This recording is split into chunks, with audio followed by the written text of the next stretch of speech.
सारे तीर्थ बार बार, गंगा सागर एक बार, ऐसा क्यों कहा गया है? गंगा सागर एक प्रसिद्ध तीर्थ स्थान है जिसका पौराणिक काल से बहुत महत्व है। गंगा सागर वो स्थान है जहाँ गंगा नदी बंगाल की खाड़ी में समुद्र से मिलती है। कहा जाता है कि सभी तीर्थों की यात्रा का फल तब तक नहीं मिलता जब तक आप गंगा सागर नहीं जाते।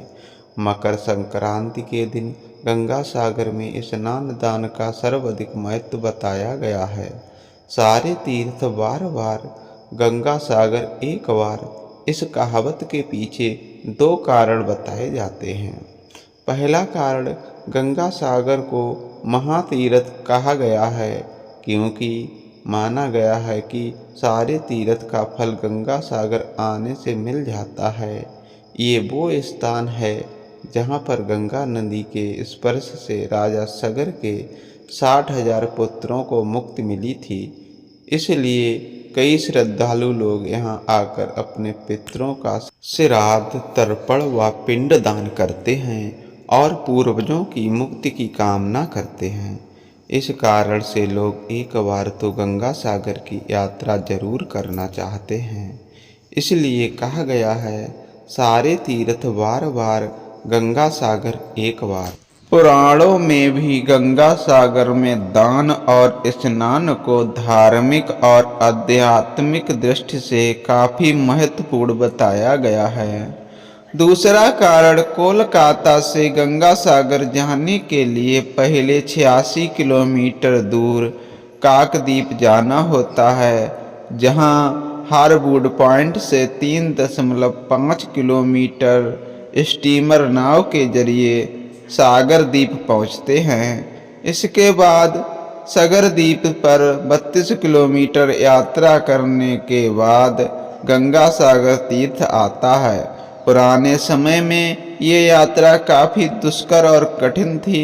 कई दिनों की यात्रा करने के बाद लोग गंगा सागर पहुंच पाते थे। इसलिए लोग दोबारा जाने की सोचते नहीं थे। इसीलिए लोग कहने लगे, सारे तीर्थ बार बार, गंगा सागर एक बार। गंगा सागर की कहानी क्या है? रामायण की एक कथा के अनुसार अयोध्या के राजा सगर अश्वमेध यज्ञ कर रहे थे। उनके प्रताप से डरकर देवताओं के राजा इंद्र ने उनके यज्ञ का घोड़ा चुरा लिया और कपिल मुनि के आश्रम में जाकर बांध दिया। राजा सगर की दो रानियां थीं, केसनी और सुमित। केसनी का एक पुत्र था जिसका नाम असमंजस था और सुमित के 60,000 पुत्र पैदा हुए थे।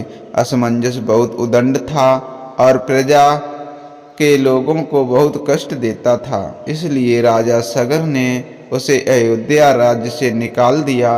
अश्वमेध यज्ञ का घोड़ा चोरी हो जाने से राजा सगर बहुत चिंतित हुए, क्योंकि यज्ञ पूरा होने के लिए घोड़ा मिलना जरूरी था। राजा सगर ने अपने 60,000 पुत्रों को घोड़ा खोजने के लिए भेजा। घोड़ा खोजते हुए राजा सगर के वे सभी पुत्र कपिल मुनि के आश्रम में पहुंच गए और घोड़े को वहां बंधा देखकर उन्होंने कपिल मुनि को चोर समझा। कपिल मुनि भगवान विष्णु का अंश अवतार थे, जिन्होंने करदम ऋषि के पुत्र के रूप में जन्म लिया था। राजा सगर के पुत्र कपिल मुनि के बारे में नहीं जानते थे और उन्होंने मुनि का काफी अपमान कर दिया।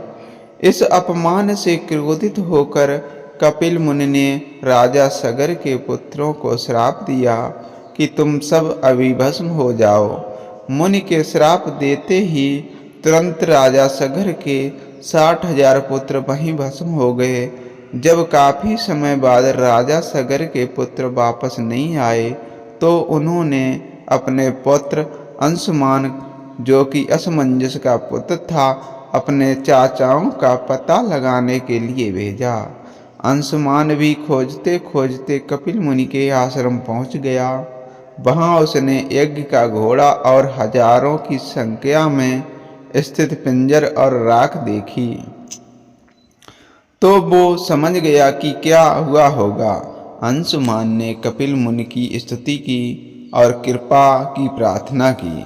कपिल मुनि ने प्रसन्न होकर आंखें खोली। उन्होंने अंशुमान को अश्वमेध यज्ञ का घोड़ा ले जाने दिया और बताया कि अगर राजा सगर का कोई वंशज उस स्थान पर गंगा जी को ले आए तो उसके चाचाओं को मोक्ष मिल जाएगा। अंशुमान घोड़ा लेकर अयोध्या वापस आ गया और राजा सगर ने यज्ञ पूरा किया।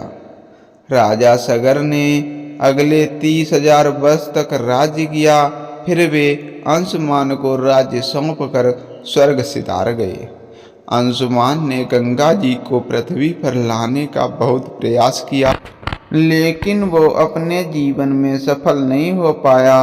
अंशुमान के पुत्र दिलीप ने भी काफी तप किया, लेकिन वो भी गंगा को लाने में असफल रहे। राजा दिलीप के बाद उनके पुत्र भागीरथ अपने अथक प्रयास और घोर तप से गंगा को पृथ्वी पर लाने में सफल हुए। गंगा पृथ्वी पर कैसे आई? गंगा जी ने आश्वासन दिया कि मैं पृथ्वी पर जरूर आऊंगी, परंतु जिस समय मैं स्वर्गलोक से पृथ्वी पर आऊंगी उस समय मेरे प्रभाव को रोकने के लिए कोई उपस्थित होना चाहिए। इसके लिए भागीरथ ने भगवान शिव को तप करके प्रसन्न किया। भगवान शिव ने स्वर्ग से आती हुई गंगा को अपने जटाओं में धारण कर लिया और वहां से गंगा 7 धाराओं में भूमि पर उतरी। पहली 3 धाराएं हलादनी, पावनी, नलिनी पूर्व की दिशा में बह चली और 3 धाराएं सुचक्षु, सीता और सिंधु पश्चिम की ओर प्रवाह की। 7वां प्रभाव भागीरथ के बताए रास्ते पर बढ़ चला और आगे आगे भागीरथ रथ में चलते चले गए। चलते चलते भागीरथ उस स्थान पर पहुँचे जहाँ उनके प्रतिमहा भस्म हो गए थे।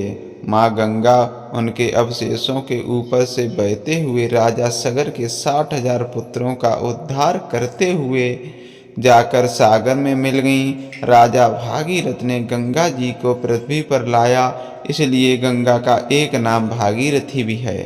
गंगा सागर का मेला जिस स्थान पर राजा सगर के पुत्रों को मुक्ति मिली, गंगा सागर वही स्थान है।